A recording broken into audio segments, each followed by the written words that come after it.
Good morning student. स्वागत है आपका आज की मैथ की क्लास में।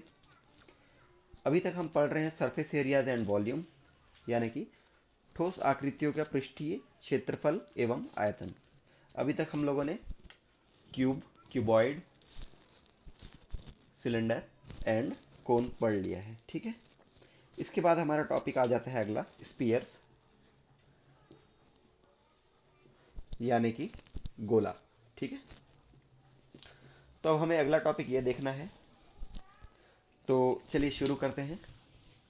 तो आप सभी जानते हैं कि गोला क्या होता है। अगर एक वृत्त है यानी कि एक सर्कल है और मान लो उसका एक डायामीटर है, ठीक, डी। मैं अगर क्या करूं, इस डायामीटर को एक्सिस मानकर, ठीक है, इसको क्या मानूं, एक्सिस यानी कि अक्ष मानकर, अगर मैं इस वृत्त को क्या करता हूं, घुमाता हूं, ठीक है। क्या किया मैंने, इसे घुमाया, मैंने गोल घुमा दिया। आप समझ के देखो, एक वृत्त है जिसको मैं क्या कर रहा हूँ, एक डायमीटर के अलोंग यानी कि एक एक्सिस के अलोंग मैं क्या कर रहा हूँ, घुमा रहा हूँ। तो वो क्या में परिवर्तित हो जाएगा, एक गेंद में, ठीक है ना। एक ये क्या में परिवर्तित हो जाएगा, गेंद में। उसे क्या कहते हैं हम, स्फीयर कहते हैं। यही क्या है, आपका एक गोला है। गोला हर तरफ से एक जैसा ही दिखाई देता है, ठीक है। क्या है, वृत्त आपकी एक दो विमा में यानी कि 2 डायमेंशनल फिगर है, और आपका एक जो गोला होता है ये क्या होता है, एक 3 डायमेंशनल फिगर होता है, यानी कि 3 विमीय, ठीक है। तो ये 2 विमीय आकृति क्या होती है, वृत्त होती है। 3 विमीय आकृति क्या होती है, एक गोला होती है, ठीक। गोला ठोस भी हो सकता है, अंदर से खाली भी हो सकता है, ठीक है बच्चों। तो अब हम लोग इससे संबंधित कुछ फॉर्मूलेस पढ़ेंगे, फॉर्मूलेस, ठीक है। सबसे पहले डिस्कस करेंगे CSA यानी कि कर्व्ड सरफेस एरिया, ठीक है। कर्व्ड सरफेस एरिया यानी कि वक्र पृष्ठ का क्षेत्रफल, ठीक है, वक्र पृष्ठ का क्षेत्रफल। तो कर्व्ड सरफेस एरिया क्या होता है, आप सभी जानते हो बच्चों। जो उसकी गोल वाली जो सतह है उसका क्षेत्रफल कितना है ये पता लगाना, ठीक है। तो इसके लिए आपको एक्टिविटी बताई गई है, एक्टिविटी कुछ समझ लेंगे क्या हो सकती है। सबसे पहले एक्टिविटी क्या है, एक्टिविटी नंबर 1, इसके माध्यम से समझेंगे कर्व सरफेस एरिया क्या आता है। एक्टिविटी नंबर 1, इसमें क्या है बच्चों, सबसे पहले क्या लिया हुआ है, एक एक लिया है आपके सामने बेलन, ठीक, ओके। तो इस प्रकार का एक बेलन है जिसकी ऊंचाई क्या है बता रहा हूं आपको, और एक गोला लिया गया है, ठीक है। एक गोला ले लिया और एक बेलन ले लिया, ऑल राइट। तो गोले की त्रिज्या कितनी है, आर है, ठीक है। और आपको क्या बता रहा है कि ये जो आपने बेलन लिया है, बेलन का भी क्या आ जाएगा, आपका रेडियस कितना आ जाएगा, सॉरी बेलियन, बेलन का रेडियस कितना आ जाएगा आपका, वो भी आर के बराबर होगा, ठीक। और डायमीटर क्या होगा, सॉरी हाइट क्या होगी, ये वाली हाइट डायमीटर के बराबर होगी। समझ रहे हो बच्चों। तो आपको क्या करना है, आपको एक रस्सी लेनी है, और रस्सी को आप क्या करोगे, मान लो आपने एक रस्सी ली, और रस्सी को आप क्या करोगे, यहां से लगाते हुए आप गोल गोल घुमाना चालू करोगे। आपको क्या करना है, रस्सी को इस पर लपेटना है, ठीक है। तो आप समझ लो कि एक वक्र पृष्ठ पे पूरी रस्सी जब आप लपेट दोगे इसके ऊपर, ठीक है, कर्व सरफेस पे, क्या करोगे आप, एक स्ट्रिंग से इसको क्या करोगे, सराउंड अराउंड सराउंड कर दोगे पूरा को। तो उसके बाद क्या होगा, जितनी लंबी रस्सी आएगी, अगर आप उसको यहां से यहाँ नीचे से मान लो, और क्या करोगे, आप इस गोले पे लपेटना चालू करोगे, ठीक है। समझ रहे हो, इस गोले पे अगर आप वो रस्सी लपेटनी चालू करोगे तो दोनों का ये जो रस्सी है एकदम बराबर बैठेगी इसके ऊपर, ठीक है। ये इस प्रकार से। तो यहाँ पे क्या कहना चाह रहा है कि अगर आप एक गोले को किसी रस्सी से ढक देते हो, है ना, उसके कर्वेचर को किसी रस्सी से ढक देते हो, और अगर आप किसी भी बेलन के कर्वेचर को रस्सी से ढक देते हो, और इन दोनों के बीच में रिलेशन क्या है देख लो, इसका रेडियस आर है और इसका भी रेडियस क्या है, आर ही है। दोनों की त्रिज्या कितनी है, आर है, और इसकी हाइट कितनी है, इस बेलन की हाइट कितनी है, रेडियस के दुगना यानी कि 2 टाइम्स ऑफ रेडियस, ठीक है। डायमीटर के बराबर इसकी हाइट है। समझ रहे हो बच्चों। तो आपको कुछ नहीं करना, एक ऐसा बेलन लेना है जिसकी त्रिज्या उस गोले के बराबर हो और जिसकी हाइट उस गोले के व्यास के बराबर हो। और इन दोनों के बीच का रिलेशन क्या बता रहा है कि अगर आप कर्व सरफेस पे, बेलन के कर्व सरफेस पे रस्सी से ढकते हो उसको, तो जितनी लंबी आपकी रस्सी आएगी, आप यहां से ढकना चालू करो तो आपका गोला भी पूरी तरह ढक जाएगा। इसका मतलब क्या निकल रहा है बच्चों, यहां से एक्टिविटी का मतलब क्या है, कर्व्ड सरफेस एरिया यानी कि वक्र पृष्ठ का क्षेत्रफल किसका, बेलन का यानी कि सिलेंडर का, किसके बराबर होगा, कर्व्ड सरफेस एरिया किसका, गोले का, गोला यानी कि स्पीयर।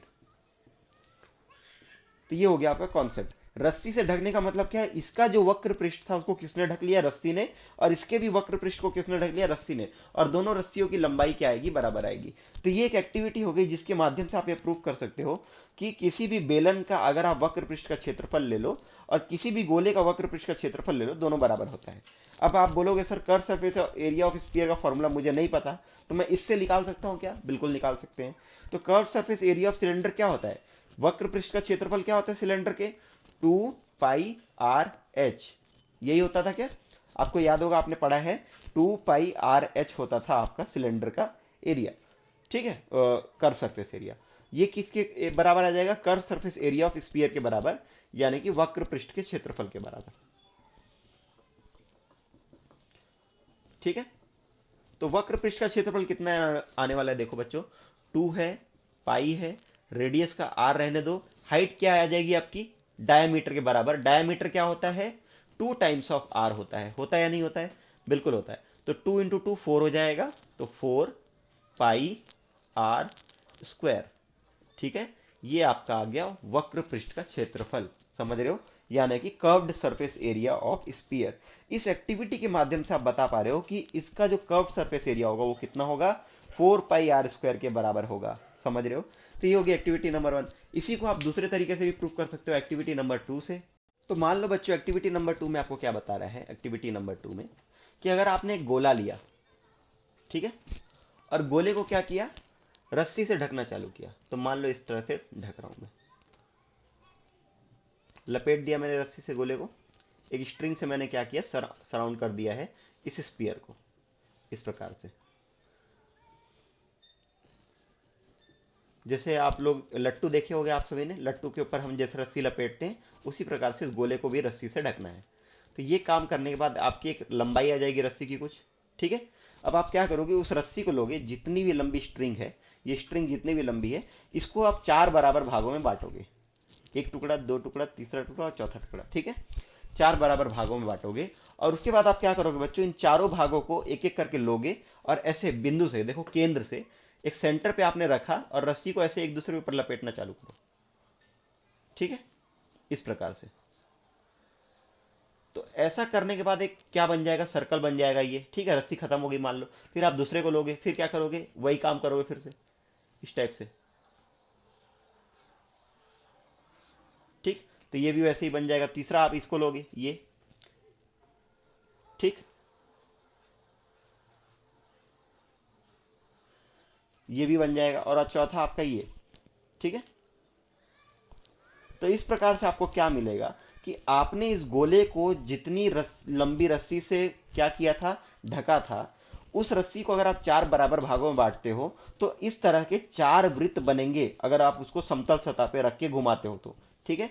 समतल सतह पे रख के ऐसे आपने घुमा दिया तो एक 4 वृत्त बनेंगे, पहला, दूसरा, तीसरा और चौथा, ठीक है। आपको पता है कि अगर ये चारों रस्सी बराबर थे तो ये जो बनेंगे चारों भी एक बराबर बनेंगे, तो ये सारे एक दूसरे के बराबर होंगे, इतना तो श्योर है। लेकिन देखो बच्चों, अब आपसे पूछेगा कोई कि सर इससे मतलब क्या देगा, इससे मतलब ये देगा बच्चों कि इसकी जो त्रिज्या होगी ना, ये वाली, ये रेडियस, ये रेडियस, ठीक, ये रेडियस किसके बराबर होगा, इसके रेडियस के बराबर होगा, ये रेडियस इसके रेडियस के बराबर होगा। तो अब आपको मैं क्या बोल सकता हूं कि अगर आपको यहां से बोले कि इस स्पीयर का कर्व्ड सरफेस एरिया बताइए, यानी कि वक्र पृष्ठ का क्षेत्रफल बताइए, तो आपने क्या किया, वक्र पृष्ठ को रस्सी से ढका था, ठीक है। तो इस रस्सी से जो जितना क्षेत्रफल बन रहा है, मतलब इन चारों रस्सियों से जो क्षेत्रफल बन रहा है वो इसके वक्र पृष्ठ के क्षेत्रफल के बराबर होगा, ठीक है। तो ये जो चारों वृत्त का क्षेत्रफल है, इनको अगर मैं जोड़ दूं तो ये इसके कर्व सरफेस एरिया के बराबर आ जाएगा।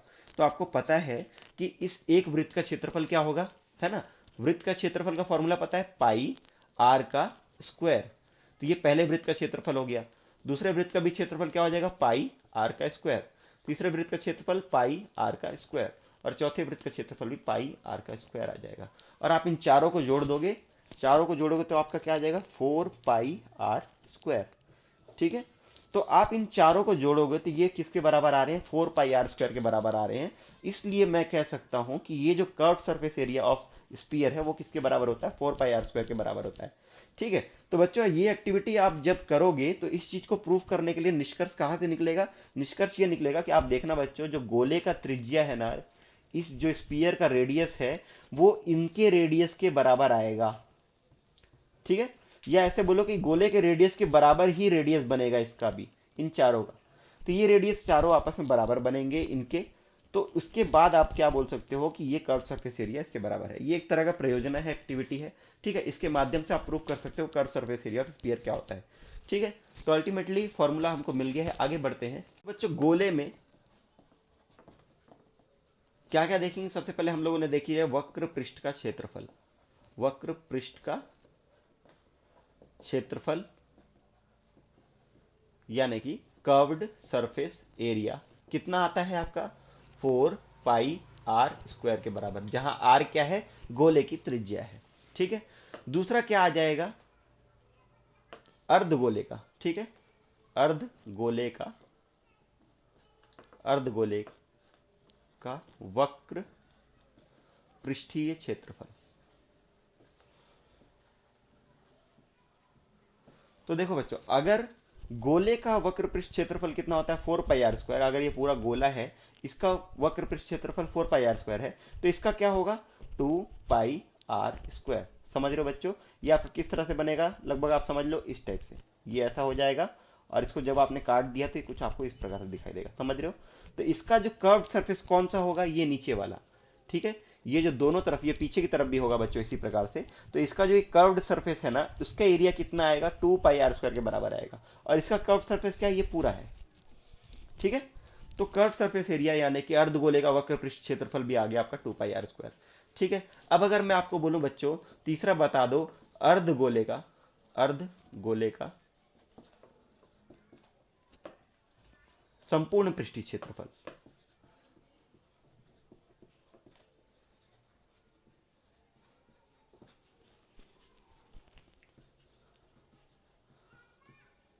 अर्धगोले का संपूर्ण पृष्ठीय क्षेत्रफल क्या होगा बच्चों, देख लो। अगर आप ध्यान से देखो तो आपको क्या दिख रहा होगा, नीचे का सर ये जो क्षेत्रफल हम लोग ले लिया कर्व्ड सरफेस का, वो ये है। लेकिन अब इसमें एक और सरफेस आ जाता है, ये ऊपर वाला है। ठीक है, ये ऊपर वाला देख रहे हो आप, ये इसका क्षेत्रफल कितना होगा, इसका एरिया कितना होगा, πr² के बराबर होगा क्या। ये एक सर्कुलर पोर्शन है ना, एक वृत्तीय सतह है। तो सर्कुलर पोर्शन का एरिया कितना होता है, πr²। उसमें मैं अगर इस एरिया को जोड़ दूं, नीचे का वक्र पृष्ठ का क्षेत्रफल, तो क्या आ जाएगा, अर्धगोले का संपूर्ण पृष्ठीय क्षेत्रफल आ जाएगा। तो 2πr² प्लस πr², ये आ जाएगा आपका 3πr²। ठीक है, अर्धगोले का संपूर्ण पृष्ठीय क्षेत्रफल यानी कि total surface area of hemisphere. ठीक है, total surface area of hemisphere कितना हो जाएगा, 3πr² हो जाएगा। अब बच्चों यहां पे कोई मुझसे ये सवाल मत पूछ लेना कि सर गोले का टोटल सरफेस एरिया क्या होता है। ठीक है, कोई पूछे अगर कि गोले का टोटल सरफेस एरिया क्या होता है, वो भी यही है बच्चों। क्यों, क्योंकि गोले में और कोई सरफेस होता ही नहीं, जितना सरफेस है आपके सामने वो वक्र पृष्ठ ही है। तो total surface area, curve surface area एक ही चीज है यहाँ पे। ठीक है, ये आप इसको डायरेक्टली ऐसे बोल सकते हो, पृष्ठीय क्षेत्रफल। ये क्या हो जाएगा आपका, सरफेस एरिया ही हो जाएगा। तो ये सरफेस एरिया है, यही कर्व सरफेस एरिया है, और यही टोटल सरफेस एरिया है। किसके लिए, गोले के लिए। अर्धगोले में केस अलग हो जाता है बच्चों। आधे गोले का वक्र पृष्ठ का क्षेत्रफल क्या होगा, 2πr², और पूरा क्षेत्रफल कितना हो जाएगा, 2πr² प्लस πr²। ऑलराइट, तो टोटल सरफेस एरिया आपको इतना मिल गया। एक फॉर्मूला आपका रह जाता है बच्चों वॉल्यूम का। ठीक है, वॉल्यूम यानी कि आयतन।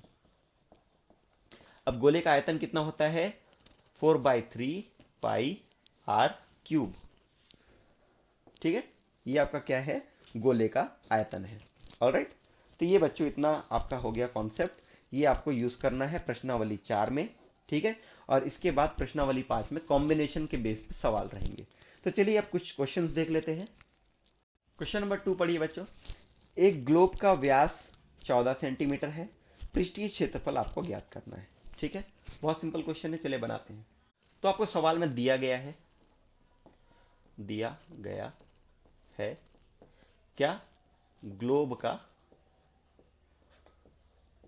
व्यास। ठीक है, तो आपको पता है बच्चों ग्लोब का जो व्यास, ग्लोब एक किस टाइप की आकृति होती है, एक गोले के रूप में होता है ना, एक गोले के रूप में होता है। तो ग्लोब का व्यास यानी कि डायमीटर आपको कितना दिया हुआ है, 14 सेंटीमीटर। ठीक है, यानी कि आप क्या बोल सकते हो, ग्लोब का या ग्लोब की त्रिज्या, ग्लोब की त्रिज्या कितनी हो जाएगी आपकी, d/2 यानी कि r, और r आ जाएगा आपका 7 सेंटीमीटर। ठीक, आपसे पूछा क्या है, ग्लोब का आपको क्या बताना है, पृष्ठीय क्षेत्रफल। हम जानते हैं, हम जानते हैं गोले का, गोले का पृष्ठीय क्षेत्रफल क्या होता है, ये होता है 4πr² के बराबर। ठीक है बच्चों, तो आप क्या बोल सकते हो, यहाँ पे आप वैल्यू रख दो 4 यानी कि 22/7, और r² यानी कि 7 × 7। ठीक है, तो ये आपका कैंसल आउट हो जाएगा, ये कितना आ जाएगा आपका 7 चौक 28। ठीक है, और साथ में 22। ऑलराइट, तो ये आपका कितना हो जाएगा कैलकुलेशन, 280 और यहाँ पे 560 आ जाएगा। ठीक है, 560 प्लस 28 दूना 56, तो कितना हो जाता है आपका 616 आ जाएगा शायद, 616। एक बार आंसर आप लोग वेरीफाई कर लेंगे बच्चों। ठीक है, अगले क्वेश्चन की तरफ बढ़ते हैं। नेक्स्ट क्वेश्चन रीड करेंगे बच्चों, question number 5। By melting down 21 small metallic balls each of radius 2 centimetre, one bigger sphere is made. ठीक है, calculate the volume of this sphere. Alright, ठीक, क्वेश्चन इजी है, चलिए इसको सॉल्व करते हैं। तो बच्चों सबसे पहले आपको जो डेटा दिया गया है वो लिख लेते हैं। गिवन डेटा, गिवन है टोटल नंबर ऑफ बॉल्स, कितने हैं आपके, 21 है, इसको मान लो n बोल सकते हैं। ठीक है, तो टोटल नंबर ऑफ बॉल्स बराबर n बराबर 21। ठीक, और आपको क्या बोल रहा है, इनका रेडियस कितना दिया है आपको, रेडियस ऑफ स्मॉल बॉल्स बराबर r ले लो। ठीक है, और कितना दिया, ये 2 सेंटीमीटर, 2 सेंटीमीटर ईच बोल रहा है। तो प्रत्येक गेंद जो है, छोटी छोटी गेंद जो है वो 2-2 सेंटीमीटर त्रिज्या वाली है।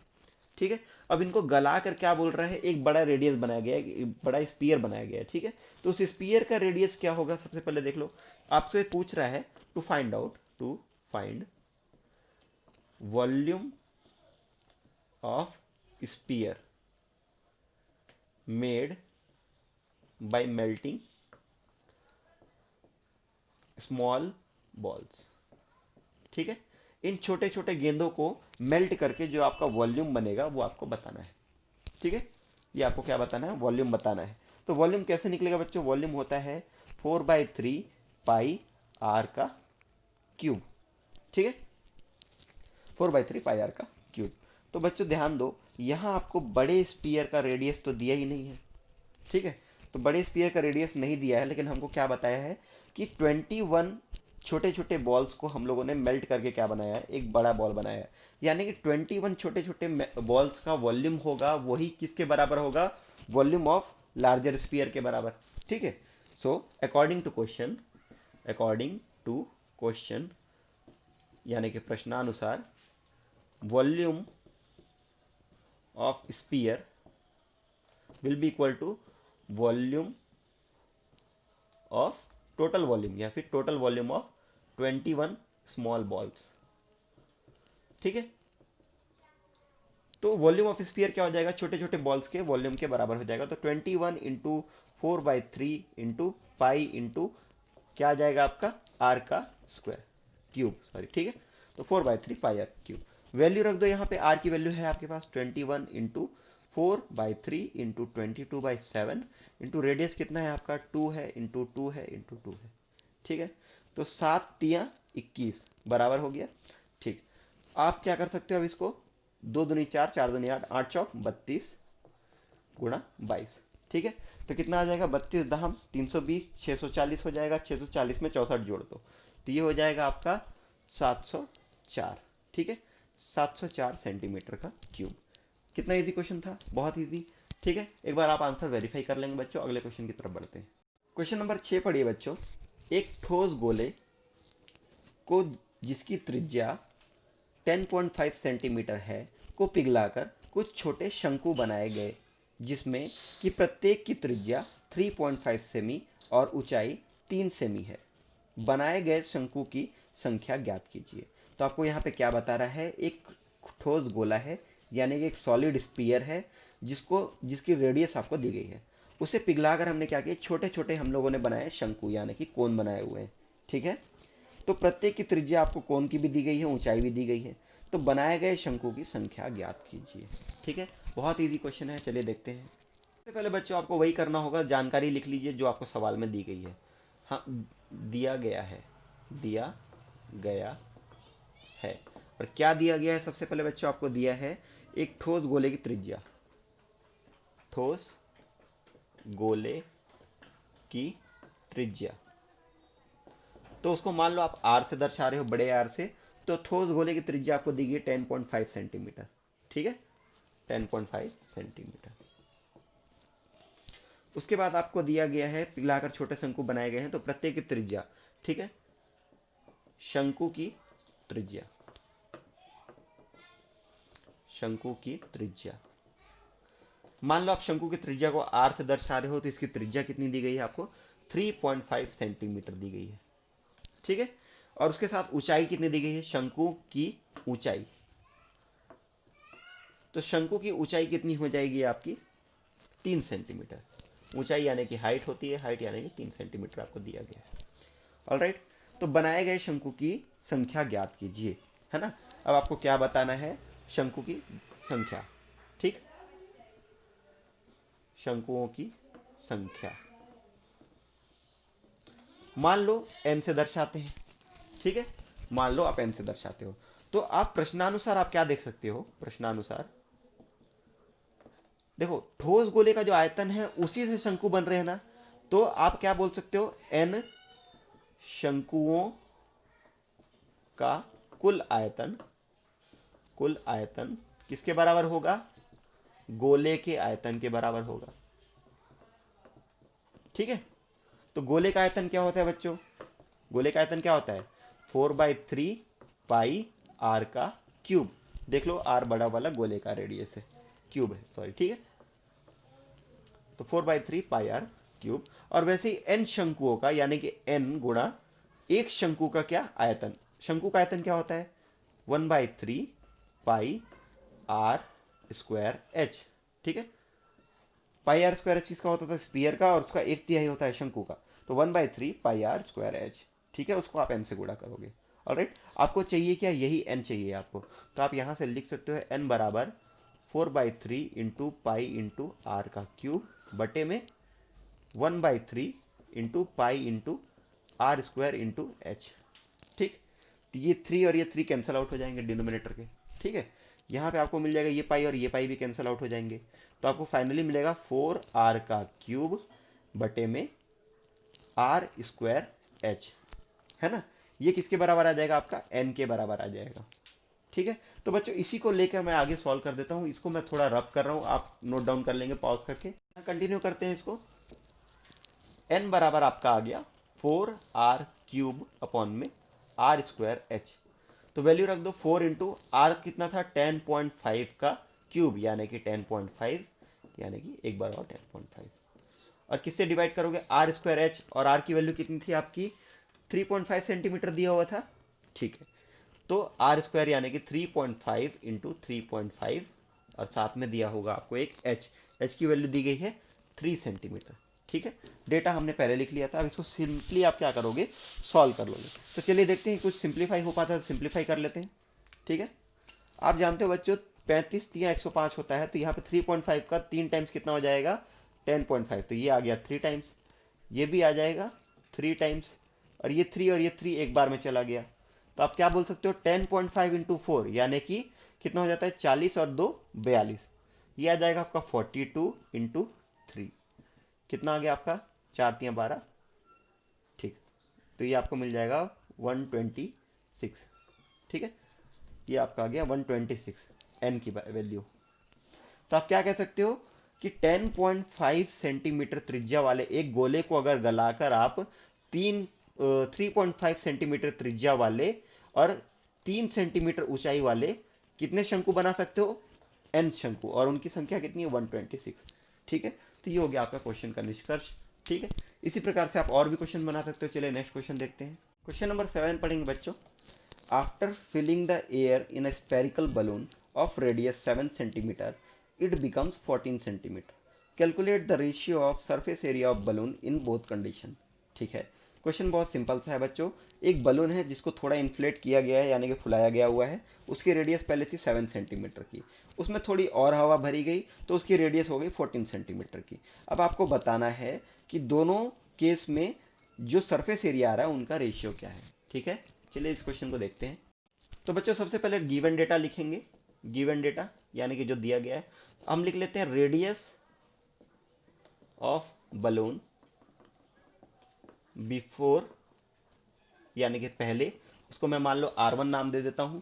बिफोर कितना था आपका? 7 सेंटीमीटर था, यानी कि पहले आपका 7 सेंटीमीटर था। रेडियस ऑफ बलून आफ्टर, ठीक है, आफ्टरवर्ड्स या फिर बाद में कितना हो जाएगा आपका? r2। ठीक, r2 कितना हो गया? 14 सेंटीमीटर, है ना। ओके, अब आपको पूछ रहा है ratio of surface area. Now according to question, according to question, ठीक है, दोनों स्थिति में अनुपात पूछ रहा है। ठीक, तो हम लिख लेते हैं सरफेस एरिया ऑफ स्फीयर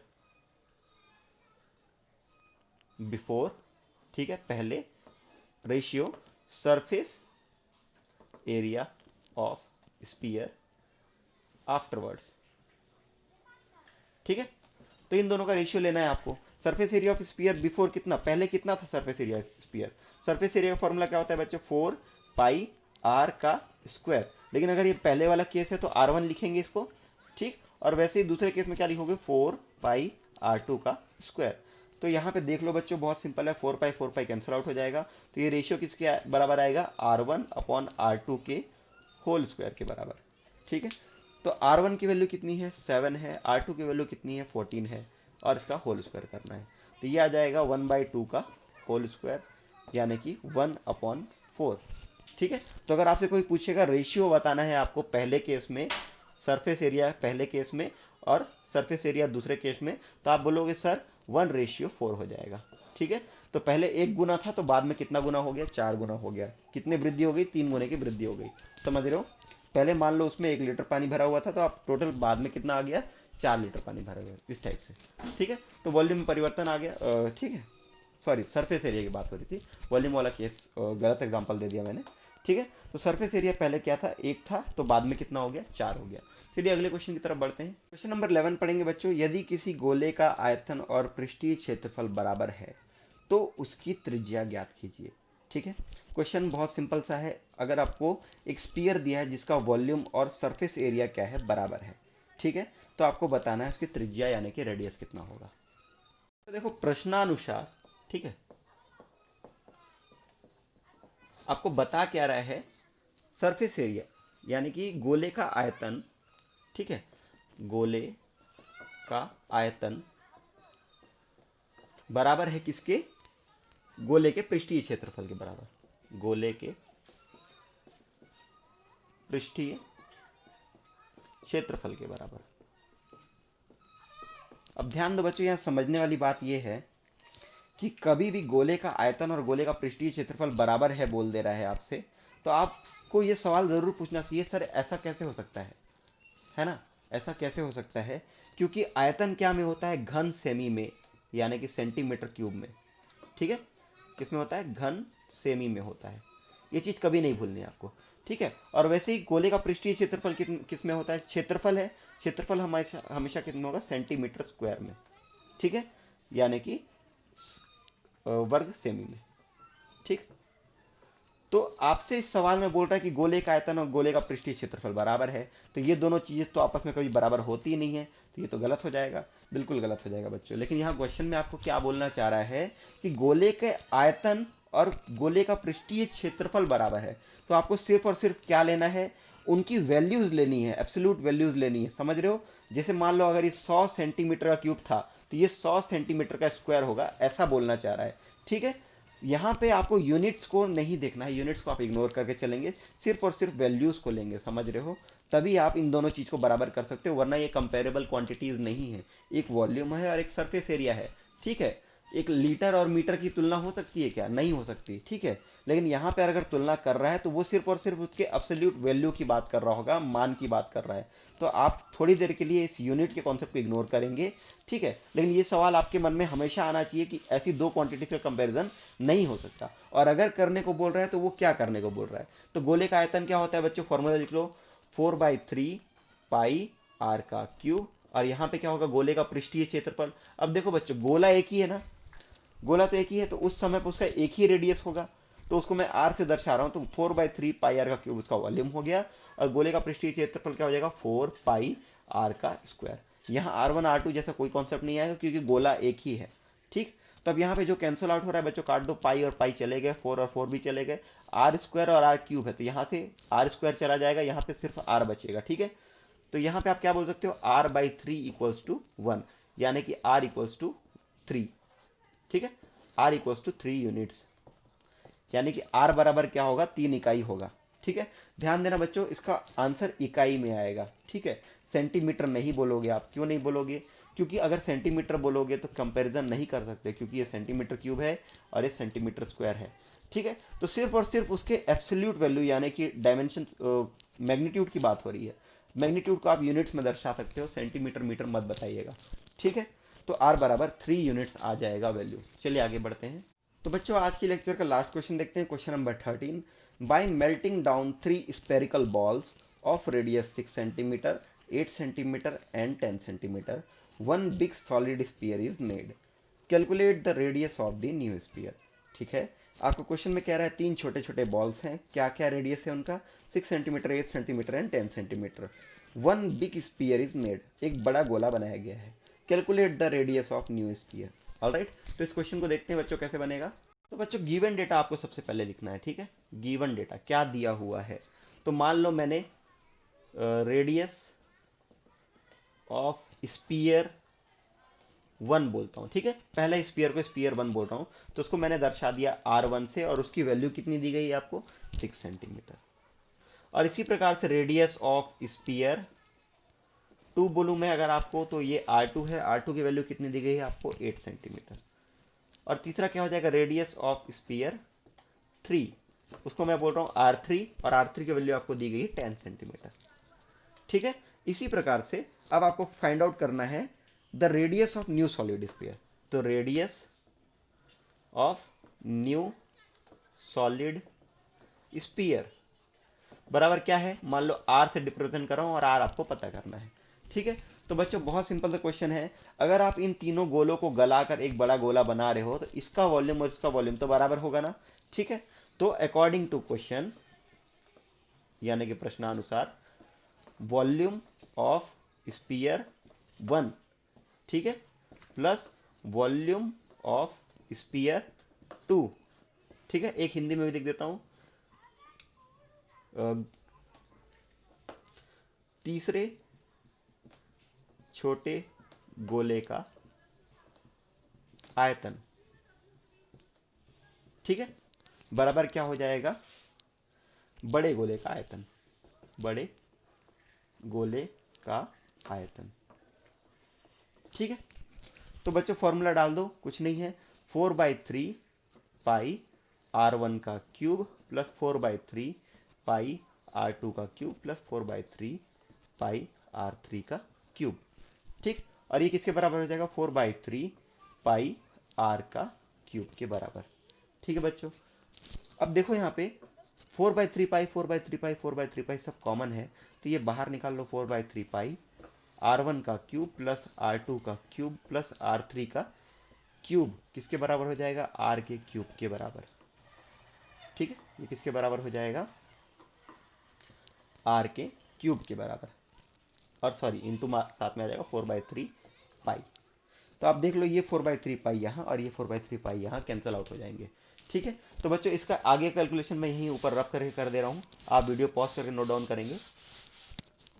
तो यहाँ से आपको मिल जाएगा R1 का क्यूब प्लस R2 का क्यूब प्लस R3 का क्यूब बराबर किसके होगा, R के क्यूब के। ठीक है, तो आपको R की वैल्यू चाहिए तो अंडर रूट R1 का क्यूब प्लस R2 का क्यूब प्लस R3 का क्यूब कर लीजिए। ठीक है, तो वैल्यू रख दो। R1 कितना था, 6 का क्यूब प्लस 8 का क्यूब प्लस कितना, 10 का क्यूब। ठीक है, इसको और आगे सॉल्व करेंगे। ठीक है, वैल्यूज लिख लेते हैं। होगा 6 चंग 36, 36 गुणा 6 216, 8 64, 64 गुणा 8 512 प्लस 10 गुणा 10 गुणा 10 यानी कि 1000। ठीक है, जोड़ लो, 1000 1512 1728 हो जाएगा, 1728। ठीक है, और ये आएगा यहाँ पे क्यूब रूट। ठीक, तो बच्चों आप इसको सॉल्व कर लेंगे, आपको वैल्यू मिल जाएगी, है ना। तो इसको क्यूब रूट सॉल्व कर सकते हैं बच्चों। 1728 है। ठीक है, 1728 कैसे हो सकता है, देखो 3 से जाएगा क्या, हाँ चला जाएगा। 3 पंचे 15 और यहाँ पे 3 सत्ते 21, 3 छक्के 18, 3 एकम 3 और यहाँ पे 3 9 जा 27, 3 2 जा, फिर आ जाएगा 3 से, 3 छक्के 18, 3 चौक 12। ठीक है, और यहाँ पे 64 है तो 4 चौक 16। ठीक है, और यहाँ पे 4 चौक 16 4। तो यहाँ पे देख लो 3 4 3 4 3 4 जोड़ी बन रही है, 4 3 कितना होता है, 12 होता है। तो आप क्या बोल सकते हो, 12 × 12 × 12। तो अंडर रूट क्यूब रूट है ये, तो ये आ जाएगा आपका वैल्यू 12 के बराबर। ठीक, सिंपल है। क्वेश्चन इसी तरह से बना लेंगे बच्चों। आज का लेक्चर यहीं खत्म करते हैं। ठीक है, आई होप आपको ये लेक्चर अच्छा लगा होगा। कोई डाउट हो तो मुझसे कॉन्टेक्ट कर सकते हैं।